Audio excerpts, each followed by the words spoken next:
একটা জলে কুমির ডাঙায় বাঘের পর্যায়ে পড়েছে। আমাদের যে বাংলা প্রবাদ এবং প্রবচন, সেই প্রবাদ প্রবচনে বাংলাদেশের যে প্রকৃতি এবং পরিবেশ, সেই পরিবেশে আমরা প্রায়ই উভয় সংকটে পড়ে যাই।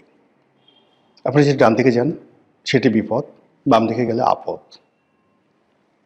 সামনে যদি যান গজব, পেছনে যদি যান সেই মৃত্যুকূপ। এরকম ঘটনা বাঙালির জীবনে বহুবার ঘটে জাতিগতভাবে বিভিন্ন সময়টাতে। তো এরকম একটি ক্রান্তিকালে এই সময়টিতে 2026 সনের জানুয়ারি মাসে আমরা এসে পৌঁছে গেছি মূলত আমেরিকার যে মিস্টার ডোনাল্ড ট্রাম্প, তার আমেরিকা ফার্স্ট নীতির কারণে। তিনি এই মুহূর্তে তার নিজের অভ্যন্তরীণ রাজনীতি, তার নিজের ব্যক্তিগত কেলেঙ্কারি এবং আমেরিকার যে অর্থনীতি এবং সেই অর্থনীতির দেউলিয়াত্ব, এগুলো মোকাবেলা করার জন্য তিনি খুব দ্রুত সম্পদ অর্জন করতে চান। আর সেই সম্পদ অর্জনের জন্য তার কাছে এই মুহূর্তে মনে হয়েছে ভেনেজুয়েলা হলো তার কাছে একটা স্বর্ণের খনি, গোল্ড মাইন। মধ্যপ্রাচ্যের প্রায় সবগুলো দেশই এখন স্বয়ংসম্পূর্ণ, সেখানে যুদ্ধ চেষ্টা করে লাগানো যাচ্ছে না। সিরিয়াতে যে সরকার প্রতিষ্ঠিত হয়েছে বাশার আল আসাদকে হটিয়ে, সেখানে মার্কিন সমর্থন ছিল, কিন্তু এখন আবার সেই সরকারকে আনস্টেবল করার জন্য বাশার আল আসাদের সরকারের যে জেনারেল যারা আছেন প্রায় 40,000 সৈন্য, তারা আবার যুদ্ধ শুরু করেছে এবং সেখানে মার্কিন যুক্তরাষ্ট্রের কোনো লাভ হবে না, বরং ক্ষতি হয়ে যাবে। ইয়ামেনে যে যুদ্ধটি, প্রক্সি যুদ্ধটি তারা শুরু করেছিল, সেই যুদ্ধ থেকে তারা সরে এসেছে, কিন্তু এখন সেই যুদ্ধ মধ্যপ্রাচ্যের যে বর্তমান রাজনীতি, সেই রাজনীতির কারণে আবার নতুন করে ইয়ামেনে সেই যুদ্ধটা শুরু হয়েছে। মার্কিন যুক্তরাষ্ট্র যে গ্রুপটিকে সমর্থন দিতেন, সেই গ্রুপটিকে এখন সংযুক্ত আরব আমিরাত লুফে নিয়েছে। আর সংযুক্ত আরব আমিরাতের সাথে রিয়াদের অর্থাৎ সৌদি আরবের যে দীর্ঘকালীন মিত্রতা ছিল, সেই মিত্রতাটা এখন আবার অহিনকুল সম্পর্কে পরিণত হয়েছে। আমেরিকা চলে আসার পরেও ইয়েমেনের যুদ্ধ থামছে না। তারা ইরানের বিরুদ্ধে একটা খুব শক্তিশালী কিছু করতে চাচ্ছে এবং সেটা ইসরায়েলকে দিয়ে। কিন্তু এখন মধ্যপ্রাচ্যের যে একটা স্টেবল অবস্থা, এখানে আইএস নেই, এখানে বাশার আল আসাদ নেই, এখানে হুতি নেই। তো সেই অবস্থাতে এখন যিনি ইসরায়েলের প্রধানমন্ত্রী রয়েছেন মিস্টার নেতানিয়াহু, তিনি কোনো উপলক্ষ পাচ্ছেন না ইরানকে নিয়ে কোনো কিছু করার জন্য। এর ফলে কী হলো, ইরানের অভ্যন্তরীণ বিষয়ে হস্তক্ষেপ করা ছাড়া ইরানের সঙ্গে সরাসরি যুদ্ধ করা বা প্রক্সি যুদ্ধ চালানোর মতো কোনো উপলক্ষ আমেরিকা পাচ্ছে না। এবং সেটা আজকের এই যখন ভিডিওটা করছি, তখন 1950 সাল এবং 1979 সালের মতো প্রায় একই অবস্থা তেহরানে হচ্ছে। দ্বিতীয় বিশ্বযুদ্ধের আগে এবং প্রথম মহাযুদ্ধের পরে জার্মানির যে অবস্থা হয়েছিল এবং যেভাবে হিটলারের উত্থান হয়েছিল এবং যেখানে জার্মান মুদ্রার পতন হয়েছিল, ঠিক একইভাবে ইরানের যে রুপি বা ইরানের যে মুদ্রা, সেই মুদ্রার দরপতন ঘটেছে। মানুষ হাহাকার করছে এবং মানুষের রীতিমতো জীবন জীবিকায় টান পড়েছে। ফলে তারা ইসলামিক রেভলিউশনের বাইরে গিয়ে নতুন একটি বিধি ব্যবস্থার জন্য রাস্তায় নেমেছে, যদিও তারা সবাই আমেরিকা বিরোধী। এবং তারা যারা এখন বিদ্রোহ করছে, তারা অস্ত্র হাতে, যেটা ইরানিয়ান যে বিপ্লবী বাহিনী, তাদের বিরুদ্ধে যুদ্ধ করছে। সবাই বলার চেষ্টা করছে আমেরিকার মদত আছে, অবশ্যই আমেরিকার মদত আছে, কিন্তু বাস্তব সমস্যা সেখানে আছে। এই অবস্থাতে মধ্যপ্রাচ্য কেন্দ্রিক আমেরিকার যে বিনিয়োগ ছিল, সেটা তাকে তার অস্তিত্বের সাথে সরিয়ে আনতে হবে এবং এখান থেকে তার যে রেভিনিউ জেনারেট হতো, সেই রেভিনিউটা কার্যত এখন বন্ধ হয়ে আছে। ফলে তাকে যদি বাঁচতে হয়, অবশ্যই ভেনেজুয়েলার 21 ট্রিলিয়ন ডলারের সমমূল্যে তেল লাগবে।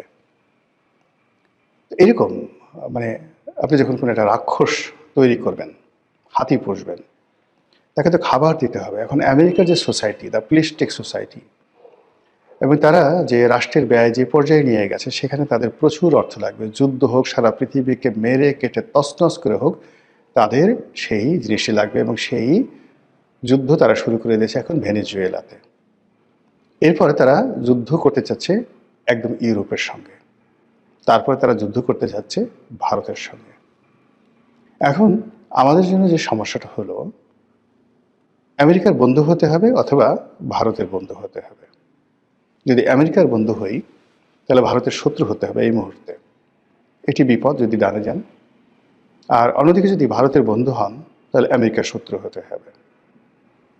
এবং এখানে গত 17 মাসে আমেরিকা যেভাবে আইএসআইয়ের মাধ্যমে, পাকিস্তানের মাধ্যমে তাদের বিভিন্ন স্তরে যে একটা অটো ম্যানেজমেন্ট তারা গড়ে তুলেছে, যেটি স্বাধীনতার পরে আমেরিকা এটা পারেনি, ভারতও পারেনি। তারা কিন্তু গত 17 মাসে এটা করে ফেলেছে। এখন আমেরিকা এবং পাকিস্তান ইচ্ছে করলেই বাংলাদেশে তাদের যে কোনো একটি গোয়েন্দা নেটওয়ার্ক দিয়ে ভেনেজুয়েলার মতো একটা কাণ্ড এখানে ঘটাতে পারে। অন্যদিকে দিল্লি কিন্তু বসেছিল না। তারা গত 15 বছরে যেভাবে চোখ বুজে শেখ হাসিনার উপর নির্ভর করে তাদের অনেক কার্যক্রম তারা বন্ধ রেখেছিল, অনেক ব্যাপারে ঢিলেমি দিয়েছিল। এ কারণ হলো হুকুম দিলেই হয়ে যায়, সেখানে তো তাদের নিজেদের কোনো বিনিয়োগ করার দরকার পড়ে না।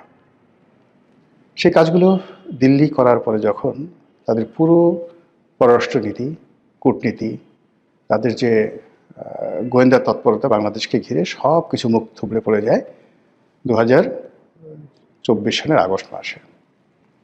এর ফলে কি হলো, দিল্লিতে তোলপাড় শুরু হয়ে যায়। নরেন্দ্র মোদী সরকার, তার পররাষ্ট্র বিভাগ, তার সামরিক বিভাগ, বেসামরিক বিভাগ, সীমান্ত বাণিজ্য, সীমান্ত নিরাপত্তা সব মিলিয়ে তছনছ অবস্থা। তো সেখান থেকে তারা বাংলাদেশকে ভয় দেখিয়ে, তাপ দেখিয়ে, চাপ দিয়ে যে সম্পর্কটি স্থাপন করার চেষ্টা করেছিল সেটা আসলে হয়ে ওঠেনি। আবার ডক্টর মোহাম্মদ ইউনূস সরকার প্রথম দিকে ভারত বিরোধিতা করেছে, পরবর্তীতে যখন ভারতের বন্ধু হতে চেয়েছে তখন আবার ভারত ঘাড় বাঁকা করেছে।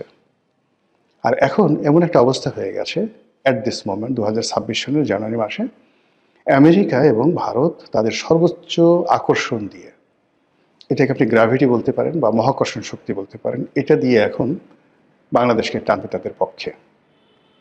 এবং সেই পক্ষে টানার জন্য যত রকম অনার সৃষ্টি তাদের করা দরকার, যেটি উভয় দেশই এই ব্যাপারে কিন্তু যথেষ্ট পটু। ভারত তাদের প্রতিবেশীর উপরে নানা সময় প্রভাব বিস্তার করতে গিয়ে সে সকল দেশে যুদ্ধ লাগিয়ে দিয়েছে। যেমন ধরুন নেপালে, শ্রীলঙ্কাতে। এবং শ্রীলঙ্কাতে তারা সৈন্য পাঠানোর ফলে সেখানে যে তামিলনাড়ুতে বা তাদের যে ভারতের তামিলনাড়ুতে এবং শ্রীলঙ্কার যারা তামিল জনগোষ্ঠী, সেখানে যে বিক্ষোভ এবং বিদ্রোহ শুরু হয়েছিল, তার কারণে রাজীব গান্ধীকে প্রাণ দিতে হয়েছিল এবং শ্রীলঙ্কার একজন প্রেসিডেন্টকেও কিন্তু মরতে হয়েছিল। তো কাজেই ভারত ঝুঁকি নিতে জানে। তারা যেভাবে কাশ্মীর সমস্যার সমাধান করেছে বা চেষ্টা করে চলেছে, যেভাবে কাশ্মীরে দমনপীড়ন তারা চালাচ্ছে, এটি চীন, আমরা চীনের উইঘরে যে মুসলিম সম্প্রদায় রয়েছে তাদের উপর চীনের কর্তৃত্ববাদী সরকারের বা একনায়ক সরকারের যে দমনপীড়ন, এটি নিয়ে সারা দুনিয়াতে বিভিন্ন তর্ক বিতর্ক হয়। কিন্তু কাশ্মীরে ভারত যে কাজগুলো করে যাচ্ছে, সেই কাজের ব্যাপারে ভারতের ভিতরে এবং ভারতের বাইরে হোয়াট এভার মেবি যা কিছু হোক না কেন, ওটা ভারত ড্যাম কেয়ার। ভারত এই যে কিছুদিন আগে সেখানে যে সামরিক অভিযান চালিয়েছিল, যেখানে প্রায় 8 লাখ সৈন্য, কল্পনা করতে পারেন 8 লাখ ভারতীয় সৈন্য সেখানে কাশ্মীরে তারা মোতায়েন করেছিল। তো এরকম তারা যখন সিকিম দখল করেছিল, হায়দ্রাবাদের নিজামকে তারা ক্ষমতাচ্যুত করেছিল, তারা যে সময়টাতে পাকিস্তানের সাথে যুদ্ধ করেছিল, একটি বারের জন্য কিন্তু তারা নীতি নৈতিকতা বা সারা দুনিয়া কি বলল তারা চিন্তা করেনি। এমনকি 1971 সনে যখন বাংলাদেশে তারা অপারেশন চালালো, পাকিস্তানের সঙ্গে যুদ্ধ বাঁধিয়ে দিল এবং যেভাবে বাংলাদেশের মুক্তিযুদ্ধে তারা প্রথমে লজিস্টিক সাপোর্ট দিল, তারপরে সমর্থন দিল, এরপরে স্বীকৃতি দিল, এরপর নিজেরা সরাসরি যুদ্ধে জড়িয়ে পড়ল। আপনি এরকম দ্বিতীয় কোনো রাষ্ট্র গত 70 বছরে পৃথিবীতে ফর্ম হয়েছে যারা যুদ্ধ করতে গিয়ে একটা মিনিট চিন্তা করে না, এরকম একটা রাষ্ট্র ভারত।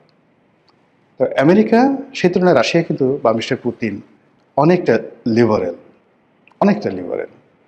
তো আমরা এখন সেই যে আমেরিকা এবং ভারত এই দুটো রাষ্ট্রের যে জাতাকল, সেই জাতাকলের মধ্যে পড়ে রীতিমতো যারা বুঝতে পারছেন তারা কাতরাচ্ছেন, আর যারা বুঝতে পারছেন না তারা বেকুবের মতো হা করে তাকিয়ে আছেন।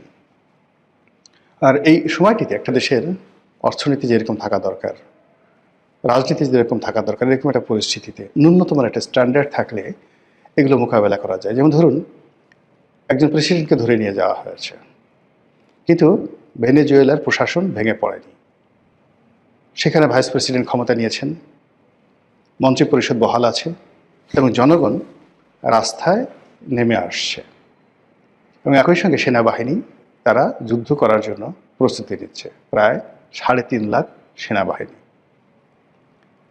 তো কাজেই সেই যে ভেনেজুয়েলার যে অবস্থা হয়েছে, এর যদি ১০০ ভাগের ১ ভাগ বাংলাদেশে ঘটে, বাংলাদেশের ডক্টর মোহাম্মদ ইউনূস, শেখ হাসিনা, তারেক জিয়া বা এদের কাউকে ধরে নেওয়ার দরকার নেই আমেরিকার। এখান থেকে যদি যে কোনো একটা সাধারণ মানুষকে শুধু প্রকাশ্যে ধরে নিয়ে যায়, এতে বাঙালির যে কম্পন শুরু হয়ে যাবে, বাঙালির যে ভয়, মানে যারা সীমান্ত পাড়ি দিতে পারবে তারা তো সীমান্ত পাড়ি দিবে, আর যারা পাড়ি দিতে পারবে না তারা বলবে বেঁচে থাকার চেয়ে বঙ্গোপসাগরে ডুবে মরা অনেক অনেক নিরাপদ, এবং তারা সেই কাজটি তারা করবে। বাঙালি যখন খুব রাগ হয়, প্রবল বেগে তারা ছুটতে থাকে, আর যখন তারা ভয় পায় প্রবল বেগে তখন তারা পিছু হটতে থাকে। 1971 সনে 7.5 কোটি বাঙালি। তো চিন্তা করুন যে 7.5 কোটি বাঙালি 25শে মার্চ তারিখে পাকিস্তান অপারেশন সার্চলাইট চালালো, অর্থাৎ রাজারবাগে হত্যাকাণ্ড চালালো। আর ওই দিন 1 সপ্তাহ থেকে 15 দিনের মধ্যে 1 কোটি লোক বাংলাদেশ ছেড়ে তারা পালিয়ে গেল। এর মধ্যে ওই সময় যে ভিডিও চিত্রগুলো আপনি যদি দেখেন, একেবারে নিতান্ত দরিদ্র, কিচ্ছু নেই, শুধু প্রাণটা ছাড়া। আর বয়স এমন যে যাকে মানে হাঁটতে পারে না, লাঠি ভর, এরকম মানে বয়স্ক মানুষের তো কেউ মারে না, কোনো ডাকাতও মারে না। সেই মানুষগুলো দলে দলে ভারতে পালিয়ে গেল। এবং বলা হয়ে থাকে যে ভারতে এই বৃদ্ধ মানুষ, অসুস্থ মানুষ যারা বিভিন্ন ভারতীয় ক্যাম্পে গেছে, ওখানেও লক্ষ লক্ষ মানুষ মারা গেছে একেবারে স্বাভাবিক রোগ শোক এবং স্বাভাবিক মৃত্যুতে। তো যেটা বলছিলাম যে আমাদের দেশে প্রতিরোধ করার ক্ষমতা, রেজিস্ট করার ক্ষমতা, এটি 2-3 দিনের বেশি থাকে না, এরপরে মানুষ উল্টো দৌড় দেয়। তো সেই ক্ষেত্রে ভারত অথবা আমেরিকা তারা যদি মানে আমাদের জন্য নয়, তারা হলো তাদের নিজেদের স্বার্থ দ্বন্দ্ব সংঘাতের কারণে পরস্পরের বিরুদ্ধে তারা ঝাঁপিয়ে পড়বে, এবং সেই কাজটি যদি তারা করে এবং তার রেশ যদি বাংলাদেশে পড়ে, আর আমাদের 7 সিস্টার্স, ভারতের যে 7 সিস্টার্স আমাদের চারিদিকে যারা আছে তারা, এবং এখানে রোহিঙ্গাদের আবাসভূমি আরাকান অঞ্চল, সেই আরাকান অঞ্চল এরা যদি রিয়্যাক্ট করে, একই সঙ্গে আওয়ামী লীগের যে সমস্ত লোকজন তারা ওত পেতে আছে যে কোনো একটা সুযোগ পেলে তারা একটা লঙ্কাকাণ্ড ঘটিয়ে ফেলবে, এবং তারা যদি গর্ত থেকে বের হয়ে আসে, সীমান্ত পাড়ি দেয়, কেউ কোনো কিছু সংগঠিত করার চেষ্টা করে, সেটা অপকর্ম বলেন, সন্ত্রাস বলেন, চুরি বলেন, রাহাজানি বলেন, হোয়াট এভার মেবি, পুরো পরিস্থিতি কারোরই নিয়ন্ত্রণে থাকবে না। আল্লাহ ভালো জানেন আমাদের ভাগ্যে কি আছে। শুধু প্রার্থনা, নিরন্তর তিনি আমাদেরকে তার অপার মহিমা এবং করুণার মধ্যে তিনি রাখুন, তার রহমতের চাদর দ্বারা আমাদেরকে আচ্ছাদিত করে রাখুন। তার রহমত এবং বরকত ছাড়া আমাদের আসলে আর কোনো ভরসা নেই।